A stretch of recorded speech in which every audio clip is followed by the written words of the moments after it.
tubashimire rero umva muri iyi gitondo icyo Imana ivuganye nawe. Imana igufitiye imigisha myinshi kandi yayicishije mu bantu. Ntabwo Imana ifite ibintu ngo ibiguhereze ako kanya, ahubwo Imana igufitiye ibintu byinshi kandi ibyo bintu byinshi ifite ntabwo irabiguhera rimwe aka kanya, ahubwo irabifite ndetse ifite n'ahantu izabicisha. Ahantu hambere izabicisha rero ni mu kumvira abakozi bayo, kumvira ijwi riguhamagara. Urugero rwa mbere wafata, reba imitungo ufite kuva wavuka kugeza na n'ubu, byose byaciye mu maboko y'abantu kandi byaciye mu kumvira. Muri kumwe na Emmanuel nk'ibisanzwe, uhora ubagira inama y'ukuntu ushobora kubaho mu buzima bwiza nta bindi bibazo bihari. Ikiganiro duherutse kugirana cyashimishije abantu benshi, komantere nyinshi zarabonetse rwose, turabakunda. Like, share zarabonetse. Icyo tubasaba nawe niba utarakanda subscribe nahawe. Turaje tuvuga duti mbese wahangana gute n'ibibazo biguhangayikishije. Uyu munsi hari ikintu Imana ikuzaniye muri ubu butumwa butarengeje iminota 12. Nahawe gutega amatwi, reka tumanze dusenge. Mana ishobora byose, Mana igira neza, urakoze kuduha uyu mwanya kugira ngo tuganire n'abantu batandukanye. Tugusabye imbabazi z'ibyaha twakoze, kandi tugusabye imbabazi zo kugira ngo dukomeze udushyire mu biganza byawe, twumvire ijwi ryawe riduhamagara. Uwo buri wese ikiganiro kirageraho, ndasabye kugira ngo kibe cyamuhindura nawe ahindura undi, n'uwundi ahindura undi, kugira ngo isi igende ikomeza kuba nziza. Mana nziza, turagushimye. Uyu mwanya uduhaye ni ukuri, ni umwanya mwiza w'agaciro. Hari abari kubyumva bagenda, hari abari kubyumva baryamye, hari abari kubyumva bicaye, hari abari kubyumva bari kurya. Buri wese bitewe n'ibyo arimo abyumva kimugirire akamaro. Urakoze rero kuri iki gihe uduhaye, urakoze kuri iri jambo ryawe tugiye kumva. Izina ryawe rihabwa icyubahiro, amen. Rero dukomeje tutabatindiye, kuko turabizi gahunda zanyu muba mushaka ibintu byihuse. Ndakumenyesha ko uyu munsi Imana hari ikintu yaguhaye, hari ikintu yantumye ngo nkubwire. Icyo nkubwiye ni kimwe, kiriya kintu ubona uhora usengera cyakunaniye, uyu munsi Imana iraje ikigukorere. Icyo usabwa ni iki? Izera Imana, senga usize amanga. Uriya muturanyi wawe wakuzengereje, humura, uraje ubona ibitangaza areba. Ahubwo wica azakora ni ukumwara. Kandi iki ni ikintu nkubwiye, wicika intege ngo hari umuntu uguhangayikishije, oya. Ahubwo wowe senga, izere. Icyo usabwa ni ukwizera, ukamenya ko data wa twese cyangwa se afande wacu, kuko nababwiye nta muntu umenyera afande wacu atubereye maso. Icyo usabwa ni kimwe, izera Imana. Sinkubwiye ngo izera ibindi, izera Imana. Umenye ngo biriya bintu biri imbere yawe, biriya bintu ubona wifuza, ntabwo byabuze, ahubwo biraje. Ese iyo usaba ute? Uhabwa ute? Ikintu nkubwiye ni kimwe rero, nta kintu kidashoboka. Muri ayo maboko yawe ubona harimo ibintu byinshi cyane. Icyo usabwa mbese ni ukumenya ngo ibyo bintu Imana yakugeneye ubyakira ute. Numara kumenya ukuntu ubyakira, uramenya n'ukuntu ubitegereza. Ibyo bintu, urugero rufatika rushoboka, reba ubu tuvugana inkweto wambaye mu myaka yawe. Ese iyi Imana ibiguhera rimwe? Urabona sitoke yo kwisitokinga kuva uri umwana ukagenda ukabibika mpaka ubaye umusaza, nangwa se ugeze muri iyo myaka ufite? Oya, ntabwo yore gukunda. Ahubwo ikintu nkubwiye ni kimwe, ni uko Imana imigambi yawe igufiteho iraje isohore. Wicika intege, kandi igihe kigeze cyo kwakira ibyo Imana yakuvuzeho. Icyo wifuza rero, icyifuzo cyawe gishyira imbere y'Imana, utegereze wihanganye, kiraje gisohora. Nk'ubusanzwe narababwiye nti iyo umugabo w'ingabo ayoboye ingabo niwe uziha warning nangwa se niwe uziha amategeko zigenderaho. Umugabo wacu rero ni Yesu Kristo, niwe mugabo w'ingabo zose zibaho. Niyo mpamvu ibyo yadusezeranyijeho, amabwiriza duhereza araje atugereho. Ikintu nkubwiye ni kimwe, nuko kwizera kwawe niko kuguha ibyo usaba.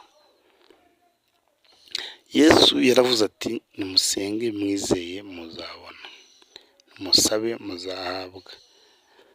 Rero ntucike intege ngo urambirwe ngo mfite ngo ibyanjogoroje ngo bibiki ngo amasezerano yanjye atinze kugera. Oya, senga wizeye urahabwa.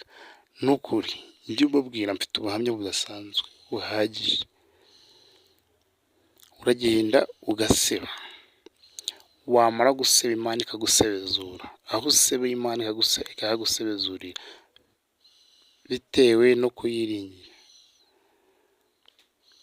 Ndakumenyesha ko umwanya uha Imana niwo mwanya izaguha, kandi nkumenyesha ko ni inyambabazi, idutegeye amaboko. Iri jambo kugira ngo riguhindure iki gitondo nangwa se umugoroba cyangwa se iyi saa sita, bitewe n'aho utwumvira, ko dufite abantu benshi batwumva. Hari ababa muri Canada, hari ababa muri USA, hari ababa Aziya, Portugal, Tanzania, mu Rwanda, Burundi, Congo n'ahandi bose. Ukumva ntabwo isaha bari imwe. Niyo mpamvu tubabwira ngo Imana ni imwe, iyo dusenga ni imwe, iyo dusaba ni imwe. Nubwo tutaba mu gihugu kimwe ariko dusenga Imana imwe. Ijambo ryaguhindura ni rimwe rero.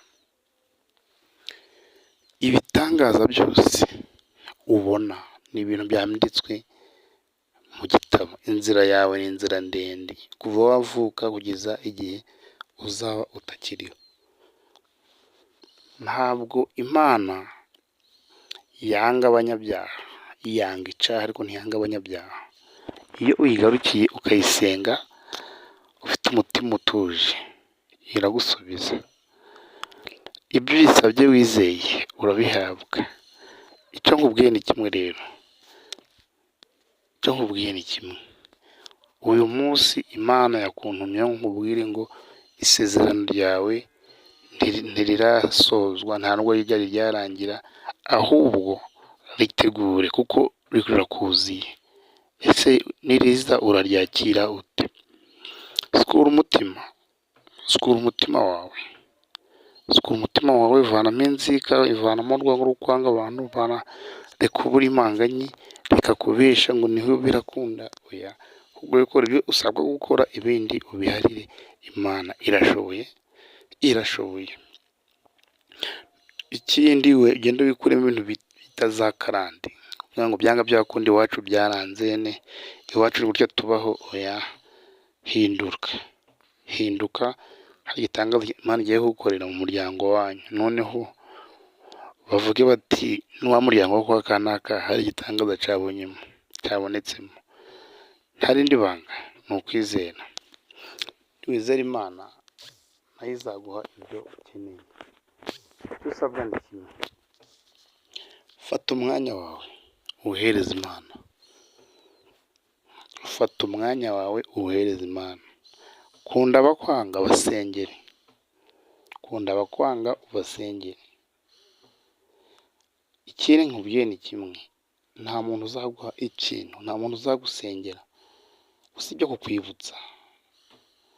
Umuntu azakwibutsa kugira ati nukora ibi urabona ibi, ariko nta muntu uzagusengera, kuko buri muntu wese nawe aba akeneye umusengera.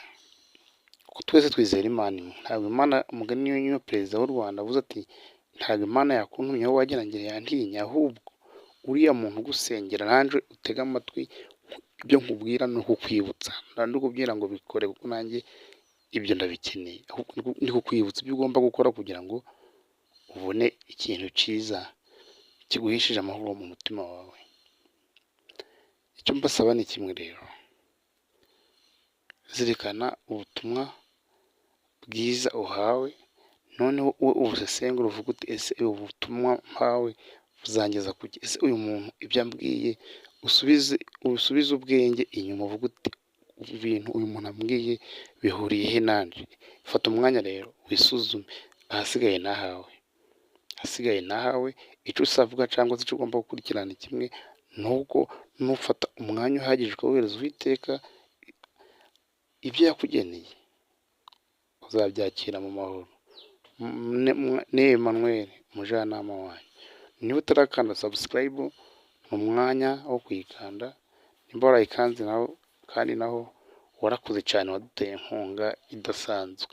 Turabakunda rero, ibiganiro byacu nakagaruka. Imana ibahereza umugisha. Twagenda tudasenze. Uwiteka Mana ishobora byose, urakoze kuri uyu mwanya mwiza uduhaye.